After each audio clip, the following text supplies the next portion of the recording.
Continuamos con un poco más de este jueves 28 de marzo, ya a punto de terminarse el mes, una cosa bárbara lo rápido que se pasa el tiempo. Pero bueno, eso sí, tenemos que aprovecharlo siempre al máximo que podamos y aprender lo más posible. Hoy aprendemos sobre salud, seguimos hablando del tema de las pérdidas gestacionales, así que si por ahí en casa tiene alguna duda con respecto a esos abortos espontáneos que uno puede llegar a tener o algún otro tema relacionado, hágamelas llegar a través de sus de nuestro número de WhatsApp, a través de su celular. Ahí sencillito tenemos el celular aquí en corto para poder platicar con la doctora más bella que viene el día de hoy y nos acompaña y nos resuelve todo tipo de dudas y preguntas, así que ha llegado el momento de salud.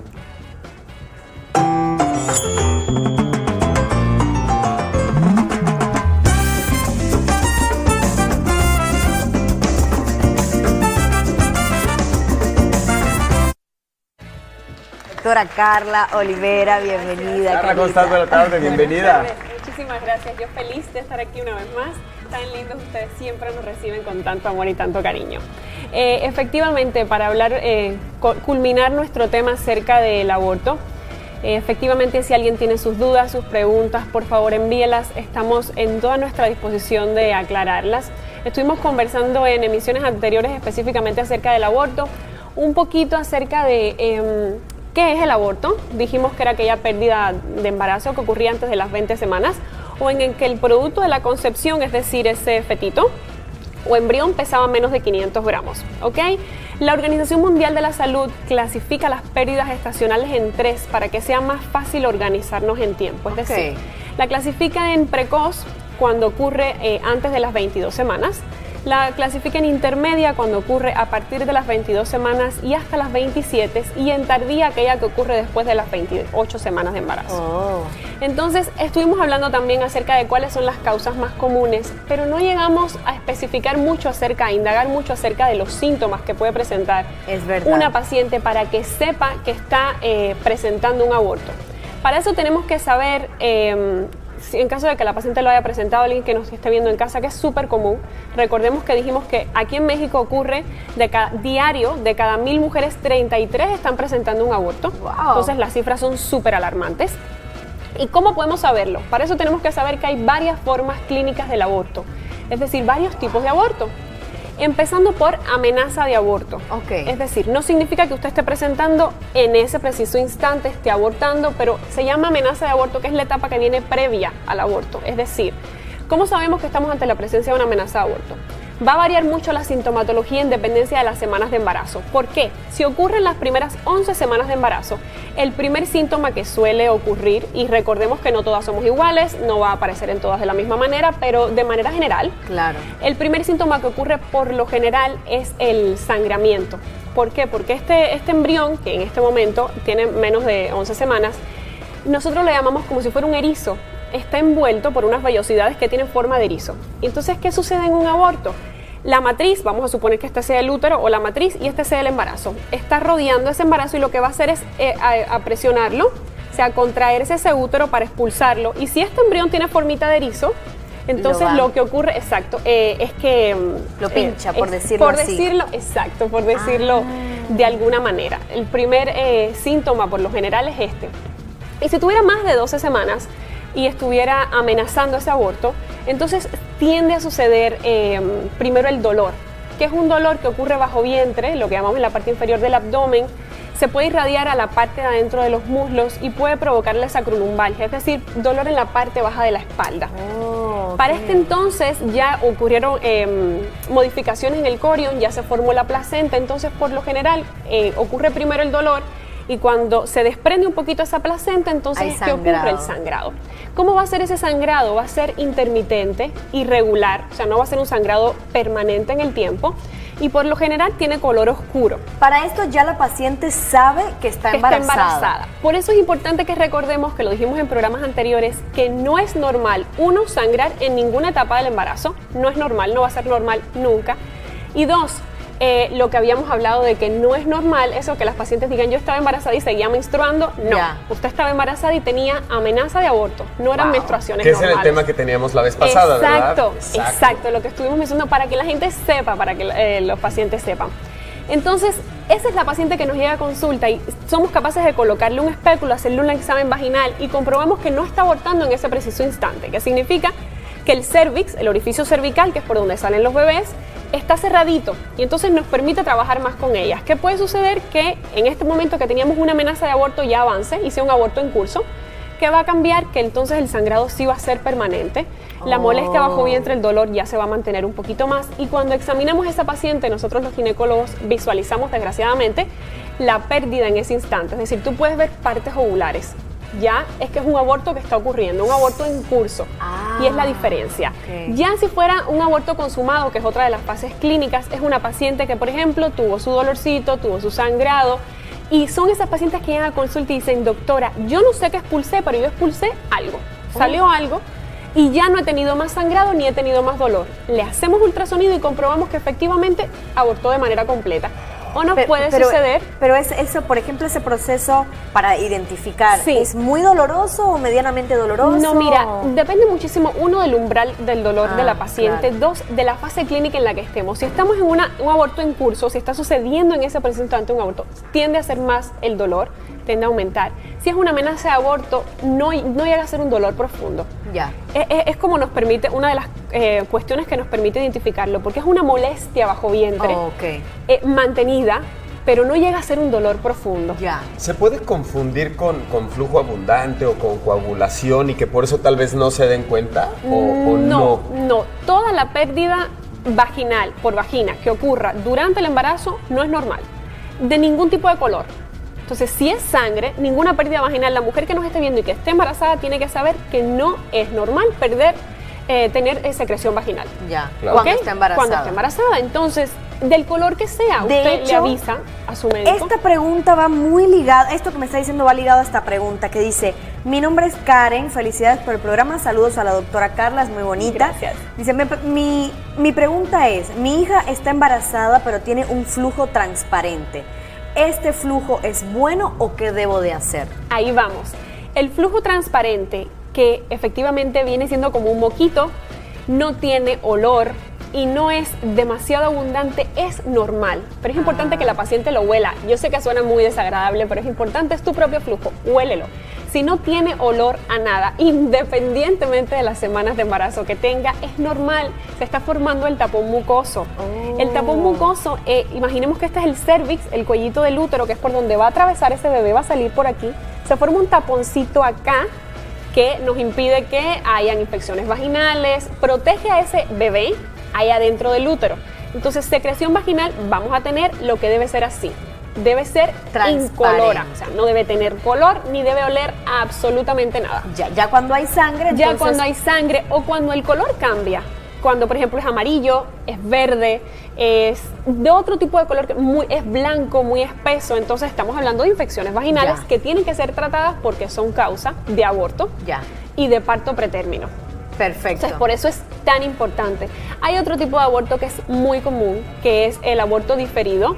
Son esas pacientes que tienen síntomas de embarazo, piensan que su embarazo está cursando de manera normal, pero de pronto comienzan a disminuir esos síntomas de embarazo hasta que desaparecen y cuando hacemos un ultrasonido comprobamos que el embrión se quedó dejó de crecer, que no hay presencia de latido cardíaco, simplemente nuestro cuerpo no nos avisó, no hubo aviso de que había algo que estaba mal y no hay un esfuerzo del cuerpo de expulsarlo, no tiene contracciones uterinas, o sea, que provocan ese dolor del abdomen que hablábamos, no hay pérdidas vaginales, sanguíneas.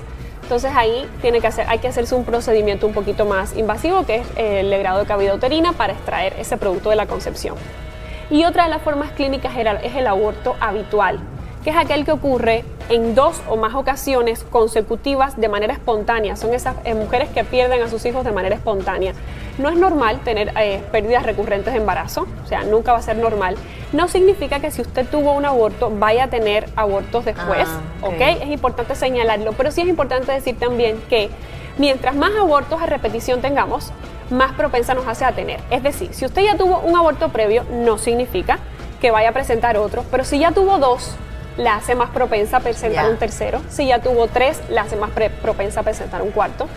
Y es importante que se estudie la causa de esos abortos. Claro. Dentro de los abortos recurrentes, la pérdida gestacional recurrente, esta que hablábamos, Es muy común, dentro de las que mencionamos en programas anteriores, las cromosomopatías, es decir, alteraciones del mismo producto de la concepción, alteraciones maternas también, como la incompetencia ísmico-cervical, que es ese cervix que hablábamos que era muy cortito, que estaba abierto y entonces, por supuesto, había una pérdida y otras enfermedades como...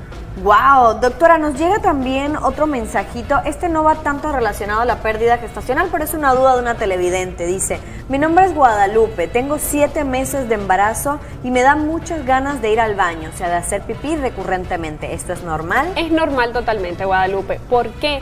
Porque anatómicamente nuestra vejiga está una porción por delante de ese abdomen y otra por debajo.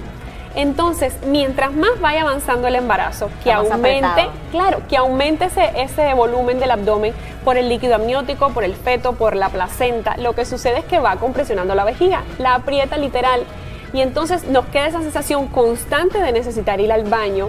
Y también es normal si presenta esa sensación de que hay un vaciado incompleto, como que no lograste vaciar totalmente la vejiga, tienes la sensación de que quedó algo ahí. Es normal totalmente, es por el peso. Por eso cada vez que vaya aumentando ese embarazo, lo más probable es que siga sucediendo. O sea, que esa sensación es lo normal. Que se quede hasta que ya termine. O que aumente. O sea, que aumente un poquito más en el tiempo. Okay. Quería, antes de que se nos acabara el tiempo, hablar súper rapidísimo de qué cosas son los bebés arcoíris. Adelante. Para que no se nos quede tan triste el programa, para que los pacientes, porque yo sé que es un tema desagradable hablar del aborto. Importantísimo, señora, si usted ha tenido abortos recurrentes y aunque no haya sido recurrente, acuda a su médico a abortar, no es normal, ¿ok? Teniendo esto en cuenta, ¿qué cosas son los bebés arcoíris? No sé si lo escucharon alguna vez en alguna red social o si conocen a alguien que le ha dicho, pues yo tengo un bebé arcoíris. El bebé arcoíris es aquel que nace, o sea, es aquel niño que logra un nacimiento, o sea, que logra nacer después de que sus familiares hayan tenido una pérdida de un niño anterior, ya sea por un aborto o algún niño que haya nacido y haya tenido una muerte infantil. Entonces, esa mamá, esa persona que se embaraza luego, esos padres que se embarazan luego de haber perdido un niño, ese niño se le llama bebé arcoíris. Arcoíris porque, lo dice su palabra, el arcoíris viene después de la tormenta. Cuando sale el sol es la luz después de la oscuridad. Llega a iluminar la familia, ¿no? Y llega, claro. Viene acompañado de mucha alegría. En la garganta. Sí, viene acompañado de mucha alegría, viene acompañado de mucha, o sea, los familiares, mucha preocupación, mucho estrés por no saber si van a ser suficientes, si esta vez este embarazo, si se va a dar de la manera correcta o si ese niño va a vivir. No permita que su proceso se vea empañado, que este nuevo embarazo se vea nublado por algo tan precioso, o sea, por algo tan oscuro que pasó en el pasado. Porque ahora está viviendo un proceso hermoso, permítanse vivírselo, es bellísimo. No dejen que, ahora sí, aún así, que se empañe y además no dejen de asistir a su ginecólogo. Claro. O sea, es tan importante después de que tenemos pérdidas de embarazo y sobre todo, aunque ya usted logró un embarazo después, esperar al menos, por favor, 6 meses entre un embarazo y otro. Y asistir en cuanto haya algo que nos llame la atención, porque dentro de los abortos hay algo que se llama el aborto complicado, que puede ser por sangramiento, porque no se controla ese sangrado, o sencillamente porque no hayamos hecho una expulsión completa de ese producto de la concepción, se queden restos ovulares intrauterinos y provoquen infección. Nuestro organismo reacciona como cuerpo extraño y lo ataca. Y es una complicación grave de los abortos, puede incluso terminar con la vida de las pacientes. Entonces, si usted está teniendo ciclos menstruales irregulares, asista con su médico para ver cuál es la causa, porque entonces son las pacientes que se embarazan y no saben que estaban embarazadas. Claro. Si tiene sangramiento durante el embarazo, acuda con su ginecólogo, tampoco es normal. Y si está usted en el proceso en que tiene a su bebé arcoíris, disfrútelo, vívaselo, va a ser la experiencia más hermosa de este mundo y va a valer totalmente la pena. Eso se los puedo prometer. Ay, doctora, gracias. Increíble. Excelente tema, muy completo, una información como muy específica, bien estructurada, todo, y bueno, la verdad, muy valiosa también. Nos llega ya un último mensajito y bueno, dice, buenas tardes, saludos a la doctora, mi pregunta ¿es bueno tomar medicamentos cuando una mujer está embarazada o es un mito esto? Depende de a qué medicamento se refiera. Por ejemplo, es estrictamente necesario que tengamos suplementación durante el embarazo de hierro, porque, primero antes del embarazo y durante el embarazo, para evitar malformaciones congénitas, y durante el embarazo hay que tomar suplementación de hierro y calcio al menos, porque sí nos contribuye muchísimo. Durante el embarazo hay algo que se llama anemia fisiológica del embarazo. Sucede normalmente que las pacientes presentan anemia y estos medicamentos son para evitar que eso ocurra. Porque la anemia, podemos hablar de eso en programas también futuros para que conozcan un poquito, es factor de riesgo de muchísimo. O sea, lo ideal es llegar al término del embarazo con una hemoglobina base, perfecta, al menos de 12. Perfecto. Porque durante el parto, ya sea parto vaginal o cesárea, hay pérdida de sangre. Ya. O sea, durante el parto alrededor de 500 ml de un parto normal y en una cesárea hasta 1000 ml de sangre. Sí, claro. Entonces es importantísimo la suplementación de hierro durante el embarazo para evitar que cuando lleguemos a este momento haya Perdamos compromiso hemático. Es decir, Exacto. la paciente llegas a anemia y tienes pérdida de 500 y de 1000 ml. O sea, no. Es muchísima No es sangre. un mito, es súper importante. Y hay Buenísimo. otros medicamentos que puede que el médico le indique si tiene alguna patología asociada. Claro. Sí, claro, ya eso ahí tendría que verlo directamente con su ginecólogo pero para al que menos vea su- la suplementación. Si tiene hipotiroidismo, le va a poner tratamiento, hipertensión, diabetes, todo depende. Excelente. Van a Doc, ser tratados. muchísimas gracias. A ustedes por haberme Excelente recibido tema. como siempre. Y nada, seguiremos hablando de embarazo probablemente en próximas emisiones. Me parece excelente. Vamos a una pausita, Paco. Vamos a una pausa, familia, no se vaya porque vamos a tener moda, música, chisme, bailongo. Va a estar bien divertido y apenas estamos empezando, ¿verdad? Exactamente. Pausa pequeñita, familia, y continuamos con más. Usted no se despegue. ¡Bravo!